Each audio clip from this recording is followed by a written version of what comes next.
ஏக இறைவனின் சாந்தியும் சமாதானமும் உங்கள் மீது உண்டாவதாக. என்னோட பேர் வந்து ஃபிலிப்பு.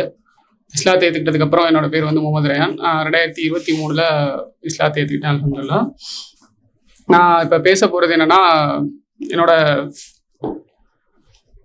அம்மாவும் அப்பாவும் வந்திருக்காங்க. அவங்களுக்கும் இஸ்லாம் கிடைக்கணும். பேச போகிற தலைப்பு என்னென்னா, நான் எப்படி ஒவ்வொரு விஷயத்துலையும் நான் என்னோட சிம்பிளாக ஒரு 10 நிமிஷத்துக்குள்ளே என்னோட வாழ்க்கை எங்கே தொடங்கி இப்போ எங்கே வந்து நின்றுருக்கு, யாருக்கு யார் மூலியமெல்லாம் வந்து நின்றுருக்கு அப்படிங்கிறத பற்றி சிம்பிளாக சொல்ல போகிறேன். அது உள்ளார கொஞ்சம் இஸ்லாத்தோட பங்கு எப்படி இருக்குது அப்படிங்கிறத பற்றி சொல்ல போகிறேன்.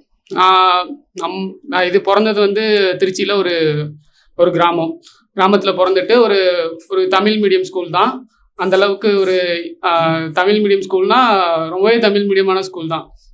ஒரு மற்ற எல்லா நாலேஜும் உண்டு அந்த ஸ்கூலில், இங்கிலீஷ் அறிவு மட்டும் பத்தாது. அந்த மாதிரி ஒரு ஸ்கூலு. அதில் ஒரு 5வது வரையை படிச்சுட்டு ஒரு 6வது 7வதுலலாம் 5வது வரைய நமக்கு வந்து அவ்வளோவா வந்து இங்கிலீஷ் அறிவு தேவையில்லை. 6வது நம்ம நுழையும் போது இங்கிலீஷ் அறிவு தேவைங்கிறது அப்போ புரிஞ்சுது. அதற்கான ஒரு ப்ராப்பரான ஒரு டீச்சரோ நமக்கு வந்து அந்த பள்ளிக்கூடத்தில் அமையலை. அப்போ நம்ம இது எங்கள் அப்பா இங்கே உட்காந்துருக்காரு, அவர்கிட்ட போய் கேட்குறது உண்டு, ஏன் வந்து என்னைய வந்து ஏன் இங்கிலீஷ் மீடியம் சேர்த்துருந்தா நமக்கு வந்து அது ஒரு இன்ஃபீரியாரிட்டி மாதிரி ஆயிடுச்சு. நம்ம வேறு இந்த ஸ்கூலை விட்டு ஒரு வெளி ஸ்கூலுக்கு போனனாலே நமக்கு தெரிஞ்சிருது நம்ம ஒன்றுமே இல்லை அப்படிங்கிற இடத்துல தெரிஞ்சிருது. அப்படி கேட்டுருக்கு. அப்போ வந்து எங்கள் அப்பா என்ன சொல்லுவார், என்கிட்ட பணம் இல்லை அப்படி நான் சேர்க்கலை அப்படின்றதோட அவர் விட்டுருவார். அதுக்கப்புறம் அந்த பள்ளிக்கூடத்தில் என்ன அறிவு இருக்கோ அதை வச்சு நம்ம வந்து அந்த பள்ளிக்கூடத்தில் நான் கணக்கு நல்லா சொல்லி கொடுப்பாங்க நமக்கு. அந்த டைமில் என்னென்னா, எனக்கு எப்படி வந்து கணக்கு வந்து எனக்காலாம் ஒன்றும் இன்ட்ரெஸ்டாக வரல. அது ஒரு சின்ன ஒரு இன்சிடெண்ட்டு. என்ன ஒரு இன்சிடெண்ட்னா, அடுத்த நாள் ஒரு காலாண்டுன்னு நினைக்கிறேன், காலாண்டு அரையாண்டான்னு தெரியல, தமிழ் மீடியம் தான், ஹாஃப் இயர்லி குவார்டர்லிலாம் அப்போ எங்களுக்கு தெரியாது. நாங்கள் அப்போல்லாம் அரையாண்டு காலாண்டு தான் பேசுவோம்.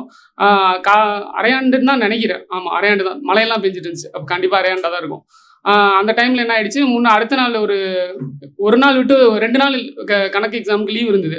அப்போ என்ன பண்ணிட்டாங்க, ஒரு நாள் வந்து என்னென்னா ஊர் சுத்த, அப்போல்லாம் கிணத்துல குளிக்கிறதுலாம் ஒரு ஜாலி. அந்த டைமில் வந்து கிணத்துல குளிக்க போகும்போது என்ன பண்ணாங்க, ஃப்ரெண்ட்ஸ்லாம் விட்டுட்டு போயிட்டாங்க. ஸோ அப்போ நம்ம விட்டுட்டு போகும்போது நமக்கு வந்து என்னென்னா, நம்ம அந்த இடத்துல வந்து நமக்கு வந்து மதிப்பு இல்லை அப்படிங்கிறனால விட்டுட்டு போனனால என்ன ஆயிடுச்சு, சரி ஓகே நம்ம விட்டுட்டு போயிட்டாங்க, நமக்கு வேறு வழி இல்லை, படிக்கிறது மட்டும்தான் அப்படின்னு சொல்லி அன்னைக்கு நானாக உட்காந்து டீச்சர் சொல்லி கொடுத்ததை வச்சு படித்ததை வச்சு நான் அடுத்த 2 நாள் எக்ஸாம் வந்து நான் தான் மேக்ஸ் எக்ஸாமில் ஃபஸ்ட்டு மார்க்கு. ஸோ அப்படி ஒரு இன்ட்ரெஸ்ட்டில் வந்தது தான் நமக்கு.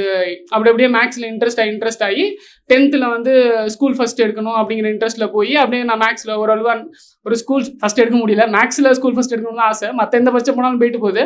மேக்ஸில் எடுக்கணும்னு ஆசை, மேக்ஸ்லேயும் எடுக்க முடியல. ஒரு 2 மார்க்கில் அவங்க 96 எடுத்தாங்க, நம்ம 94 எடுத்தோம், பரவாயில்ல, இட்ஸ் ஓகே. அந்த மாதிரி ஒரு வாழ்க்கையில் போயிட்டு இருந்தது. மறுபடியும் 11வது 12வது எனக்கு அந்த ஸ்கூலில் வந்து ஒரு வாத்தியாரை பிடிக்கல, அறிவியல் வாத்தியாரை எனக்கு பிடிக்கல. அது பிடிக்காதனால நான் வேறு ஸ்கூலில் தான் போவேன்னு எங்கள் அப்பாவை கம்பல் பண்ணி நான் சிட்டிக்குள்ளே வந்து சேர்ந்தேன். சிட்டிக்குள்ளே எல்லாத்துக்கும் தெரிஞ்ச ஸ்கூல் தான், அப்துல் கலாம் படித்த காலேஜ் இப்போ தெரியும், சென்ட் ஜோசப்ஸ் காலேஜ். அதோட ஸ்கூல், அதுக்கு கீழே இருக்க ஸ்கூல் தான். அந்த ஸ்கூலில் தான் படிப்பேன் அப்படின்னு சொல்லி எங்கள் அப்பாவை அழுது பிடிச்சி, எங்கள் அப்பா சேர்த்து விட மாட்டேன்லாம் சொல்லிட்டாரு. எங்கள் அப்பாவுக்கு எப்படின்னா, இந்த ஸ்கூலே போதாதா, அந்த ஸ்கூல் எதுக்கு அப்படின்னு சொல்லிட்டு எங்கள் அப்பா சேர்த்து விடல. பரவாயில்ல, இட்ஸ் ஓகே அப்படின்னு சொல்லிட்டு சேர்ந்தான். அந்த ஸ்கூலில் வரும்போது அதுக்கு மேலே ஒரு தாழ்மை குணம் வந்துருச்சு நமக்கு. இருக்கிற எல்லாரும் நல்லா படிக்கிறாங்க, எல்லாருக்கும் நல்ல அறிவு இருக்குது, நம்ம வந்து இந்த ஸ்கூல் வந்திருக்கோம். டவுன் ஆகி அந்த டைமில் ஓரளவு நல்லா படிக்கிற ஸ்டூடெண்ட்டு பயங்கர ஆவரேஜ் ஸ்டூடெண்ட்டு அதுக்கும் கீழே போயிடுச்சு. 12th எப்படின்னா பாஸ் ஆனால் பெரிய விஷயம், அந்த அளவுக்கு ஆயிடுச்சு. நான் என்ன நினச்சேன்னா, இப்போ என்னோட ஈக்குவலாக நான் பழைய ஸ்கூலில் படிச்சுட்டு இருந்த ஸ்டூடெண்ட்ஸ் எவ்வளோ எடுத்தாங்கன்னா 1100க்கு மேலே எடுத்தாங்க. ஆனால் நான் வந்து அந்த தாழ்மை குணத்தினால அப்படியே என்ன ஆகிட்டேன் அப்படின்னா போயிடுச்சு, ரொம்ப டவுன் ஆயிடுச்சு. நான் எடுத்தது 800 மார்க் தான், 869 என்னோட, அவ்வளோதான், கரெக்டாக 869 அவ்வளோதான் எடுத்தேன். அதுக்கப்புறம் சரி ஓகே, சிட்டிக்குள்ளே லைஃப் நமக்கு செட் ஆகலை.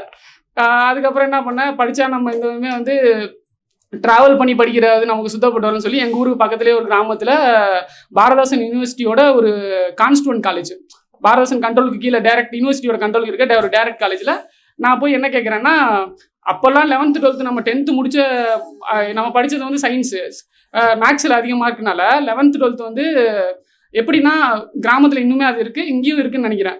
நம்ம 10th வந்து 450 மார்க் எடுத்துட்டோம் அப்படின்னா நம்ம வந்து கண்டிப்பாக பயாலஜி, ஃபிசிக்ஸ், கெமிஸ்ட்ரி எடுத்தால் தான் உள்ள அறிவான புள்ள. மற்ற எந்த படிப்பு எடுத்தாலும் கொஞ்சம் அறிவில் கம்மியான புள்ள. ஆனால் சிட்டிக்குள்ளே அந்த கான்செப்ட் இல்லை, திருச்சியிலே அப்படிலாம் இல்லை. ஆனால் எனக்கு என்னென்னா அந்த குணம் வேறு. அதனால் வந்து நான் பயாலஜி, கெமிஸ்ட்ரி எடுத்து போயிடுச்சு, வேஸ்ட்டாக போயிடுச்சு.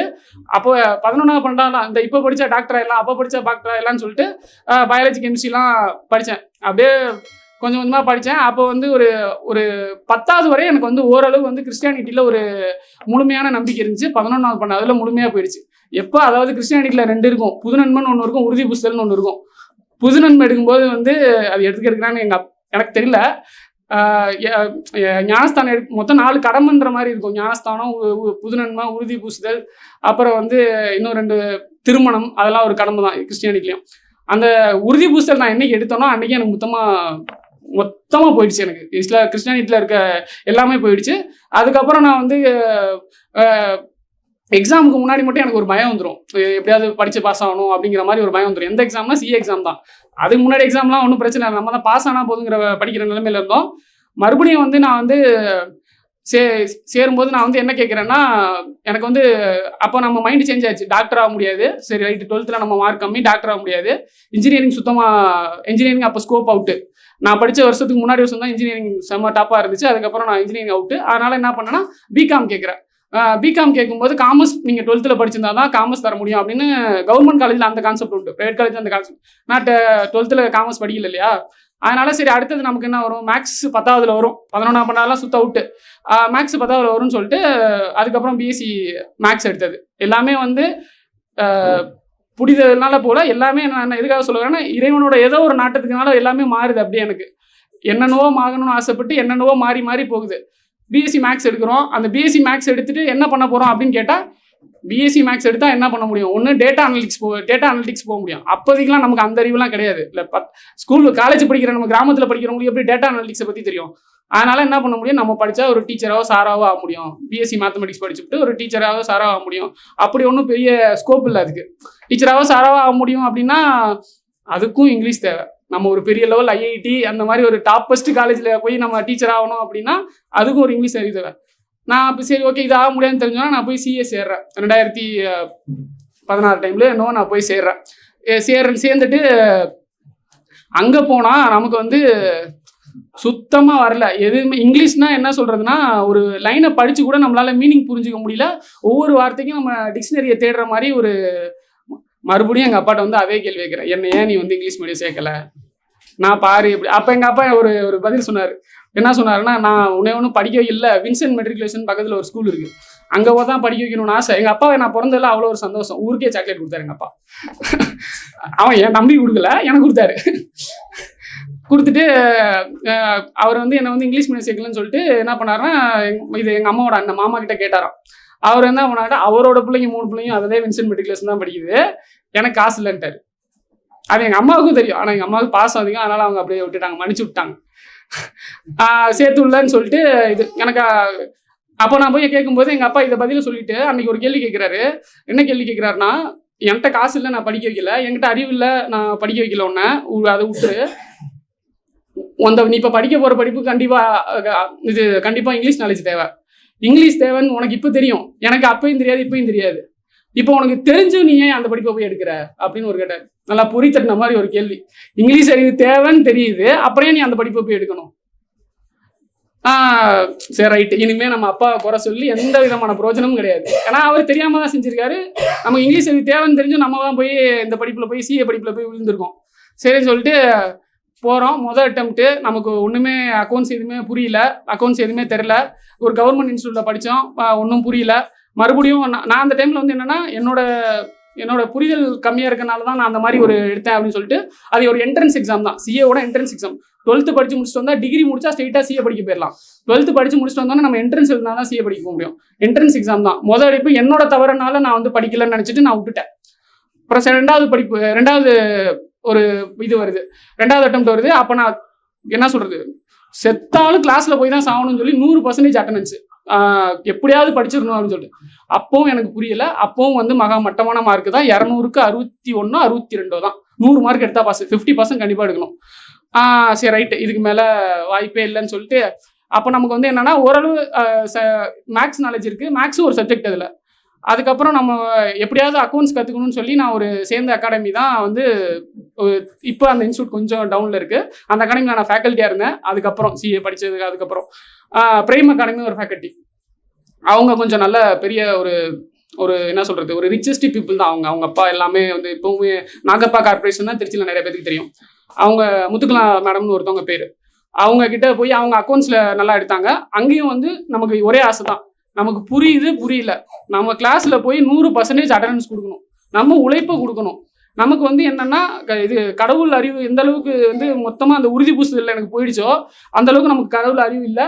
நம்ம வந்து சிஏல வந்து படித்தாதான் உழைப்புக்கு தான் ஊதியம் அப்படிங்கிற மாதிரி ஒரு கான்செப்டோட அங்கே போய் சேர்ந்ததுக்கப்புறம் அங்கே அப்போ கூட எங்கள் அப்பா கிட்ட எனக்கு என்ன கவலைன்னா, எங்கள் அப்பா ஒவ்வொரு வாட்டியும் வந்து கொடுத்துருவாரு, காசு கொடுக்கலன்னு சொல்லலை, கொடுத்துருவாரு. ஆனால் கொஞ்சம் யோசிப்பார். அந்த யோசிக்கிறதுல வந்து நம்ம மாறிட்டோம். மனசு எப்படி மாறிச்சுன்னா, இனிமேல் நான் வந்து நம்ம தான் எல்லாமே செஞ்சுக்கணும். இப்போயுமே எங்கள் அப்பா அம்மாவுக்கு தெரியும், நான் வந்து 2016 வீட்டை விட்டு வெளியில் வந்துட்டேன். அதுக்கப்புறமே நம்ம வீட்டுக்கு வந்து அப்பப்போ போகிற இதில் தான் 2016 வெளியில் வந்துட்டு அப்போ வந்து அந்த படிப்புலாம் படிக்கிறோம். அவங்க வந்து எனக்கு ஒரு நல்லா சொல்லி கொடுத்தாங்க. 100% அட்டண்டன்ஸோட எல்லாம் இது இறைவனோட கிருபையால் அந்த அட்டெம்ப்ட் பாஸ் ஆகிட்டேன். என்ட்ரன்ஸ் பாஸ் ஆகிடுச்சு. என்ட்ரன்ஸ் பாஸ் ஆனோன்னா அவ்வளோ ஒரு சந்தோஷம். எங்கள் அப்பாவுக்கு என்ன சொன்னால், அந்த படிப்புனா என்னன்னு சொன்னால் கூட புரியாது. எங்கள் அப்பாவுக்கும் அம்மாவுக்கும் புரியாது. இப்போ புரியும். இப்போ மதிப்பு வந்து என் பையன் ஆடிட்ரு அப்படின்னு சொல்லும்போது அவங்களுக்கு நல்ல ஒரு மதிப்போடு இருக்குது. இப்போ புரியும். அப்போ படிக்கும்போது நம்ம வந்து நான் என்ட்ரன்ஸ் பாஸ் பண்ணிட்டேன் அப்படிங்கும்போது அவங்களுக்கு அந்த அளவுக்கு புரிதல் இல்லை.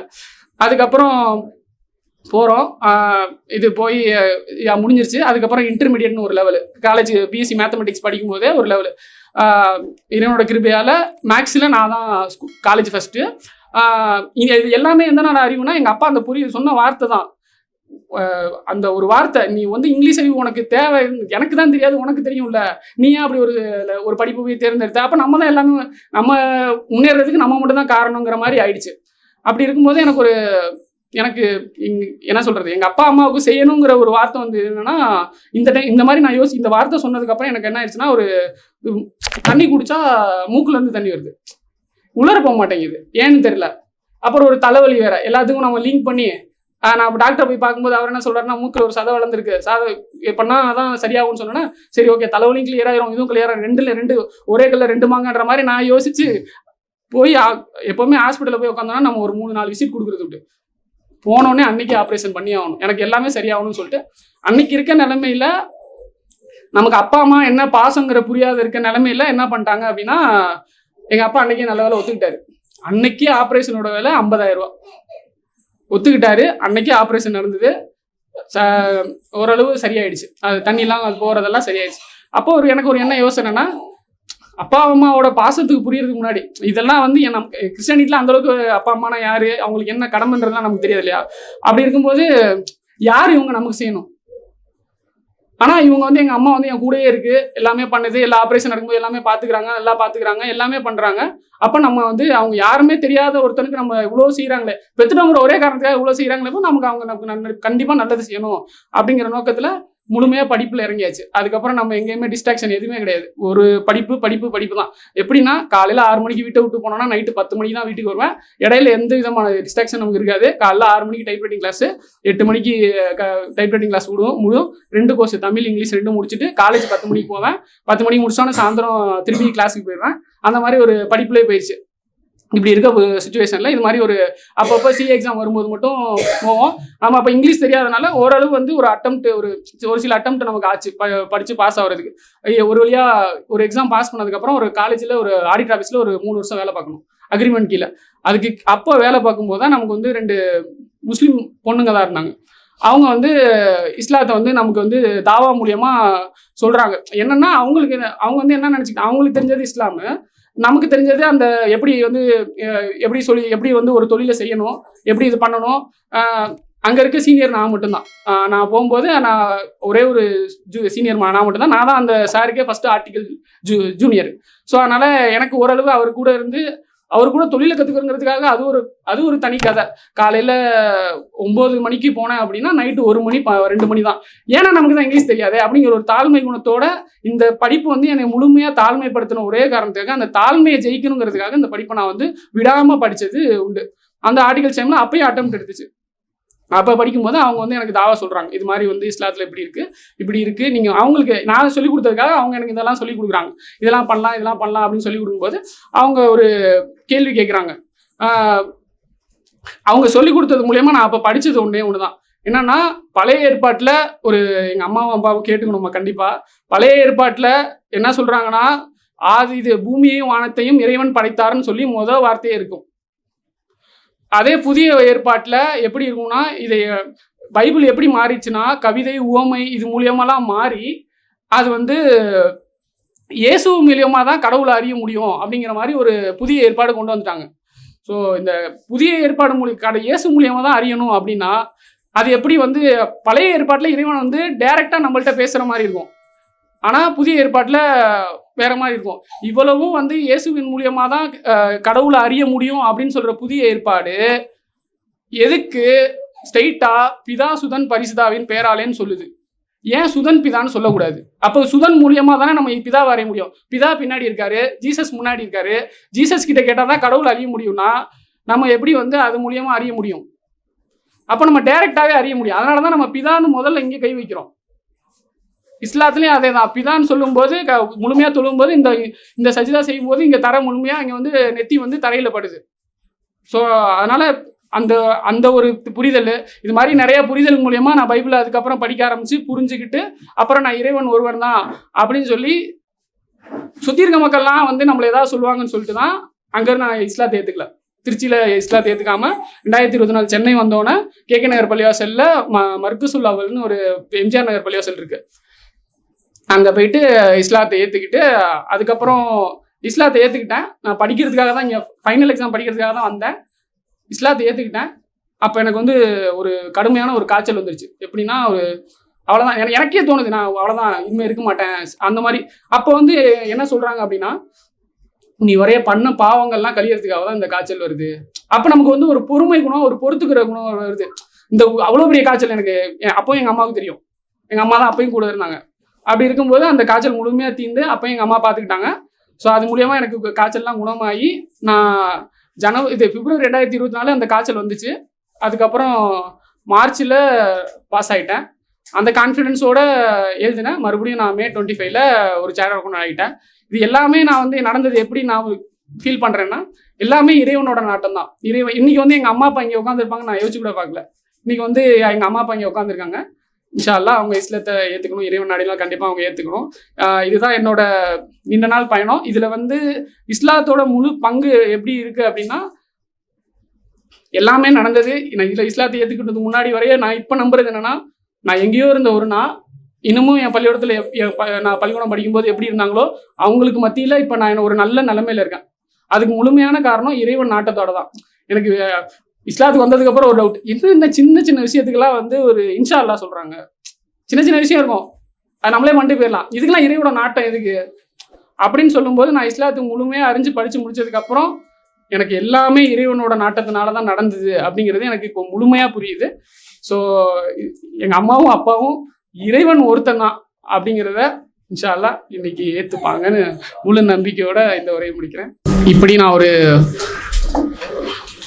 திருச்சியில் ஒரு கிராமத்தில் பிறந்து ஏதோ இறைவனோட நாட்டத்தினால என்ன ஒரு அப்பா வந்து ஒரு விவசாயி. எங்கள் அம்மாவை பற்றி சொல்லணும்னா, எங்கள் அம்மாவை பற்றி இடையில நான் எங்கேயுமே சொல்லலை. எங்கள் அம்மா வந்து அது ஒரு தனி ரகம். எப்படி சொல்லணும்னா, அந்த எங்கள் வீட்டை பொறுத்தளவு வந்து ஓரளவு ஒரு வாழ்கிறதுக்கான ஒரு சொத்து இருக்குது, இல்லைன்னு சொல்ல முடியாது.